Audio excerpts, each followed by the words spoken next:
就喺最近啊，第6代本田雅閣再次創造咗項壯舉，係一架接近30年車齡、行駛里程近8萬公里嘅本田雅閣，安全完成咗24小時耐力賽嘅挑戰。邊敢相信咁樣一架老車24小時內不間斷行駛咗2180公里嘅里程，最高時速可以達到145公里每小時，100公里油耗僅需8升。咁樣高強度嘅挑戰，實屬唔簡單。我諗只有本田雅閣先敢玩到咁大。歡迎嚟到鳩時，乜鳩都市。今日我哋帶嚟嘅呢一架車，佢係國內首次引進嘅雅閣車型，佢就係本田第4代雅閣，底盤代號 CB7， 基於全新嘅 CB 底盤打造，喺1989年正式上市。當年啊，佢已經配備咗鋁合金輪鈴啊、天窗、防傾桿同埋大功率嘅立體聲音響啊。部分車型啊，仲裝配咗 ABS 防抱死剎車系統。咁當時啊，呢個配置已經係非常之先進嘅。咁車身方面咧，提供咗4門、雙門同埋旅行車多種選擇，前後雙叉臂獨立懸掛，而且仲配置咗4輪轉向功能，標準嘅 B 級車配置啊。CB7 主要搭載咗2.2升直列4缸 F22A 系列嘅發動機 ，PGM FI 程序燃油噴射系統，最大功率147馬力，最大扭矩198牛米啊。CB7 當年嘅頂配啊，賣緊40萬，比同期嘅奧迪100仲要貴啊！哇，你諗下，當年嘅40萬係幾咁誇張？今日呢架 CB7 非常之貼合鳩時嘅精神，佢已經唔係一架普通嘅老車，佢可以話係一件藝術品。直接體現出汽車工業技術嘅藝術品，一眼入目2個字：整潔。咁車主咧直接安排咗機艙淨化，而且啊可以做呢樣嘢嘅改裝店家真係少之又少啊！咁我哋可以見到啊，發動機好似 B 機器啊，咁其實佢係本田嘅藍頭啊，唔好以為本田淨係得紅頭機啊！咁呢個藍頭係咩耐力呢？佢係本田美版嘅機器，機器代號 F20B。咁呢個 F20B 咧擁有200匹馬力，細踢設計，5600轉就可以開踢噶啦，完全咧可以體現出本田啊喺 NA 時代對高轉速、高升功率嘅追求。哇！入到車內真係驚喜源源不斷啊！呢套藍色嘅絲絨座椅真係舒服。絲絨代表咩啊？代表呢架 CB7 係一部正統嘅經典 JDM。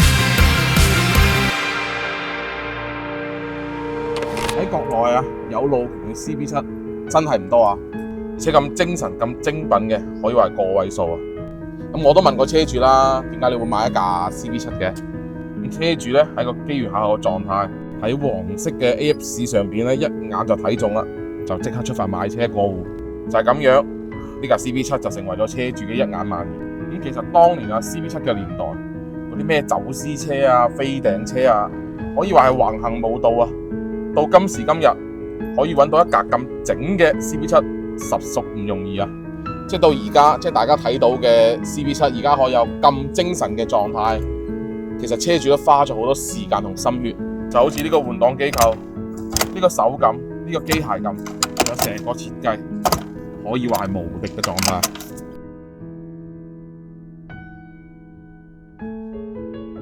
我左手揸住咁復古嘅 Nardi 方向盤，右手又揸住一個咁有機械感嘅換擋機構，話時話呢種感覺幾特別嘅，好似而家咁揸住 CB7，慢慢咁揸，慢慢咁俾油，開住車窗，感受速度同埋風，所有嘅煩惱同挫折都拋之後腦，慢慢咁感受自由。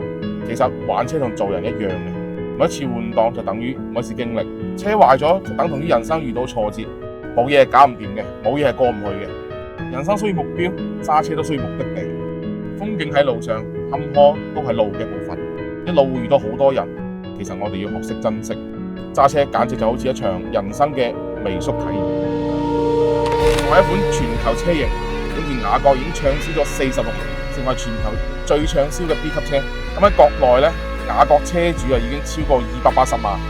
特別喺廣東呢個地區啊，本田雅閣有好重要嘅地位，佢已經深深咁烙印喺幾代廣東人嘅記憶中。佢係一種文化嘅符號，佢亦都係一種身份嘅標識。今期嘅試駕即將到達尾聲，佢令我諗起好多嘢。原來揸車都可以咁有學問。睇到呢度，我相信大家心目中都有一架屬於自己記憶中嘅老車。如果你都想有，一架屬於自己嘅老車，一定要有成本嘅認知、時間、金錢、知識、資源。大家對老車同玩老車有更具體諗法，我都樂意同大家繼續探討嘅。咁至於今次鳩試嘅推薦程度，我想交俾視頻前嘅你，認為佢有幾粒星？今期嘅鳩試就到呢度啦，大家有我想去試駕車型，可以私信我。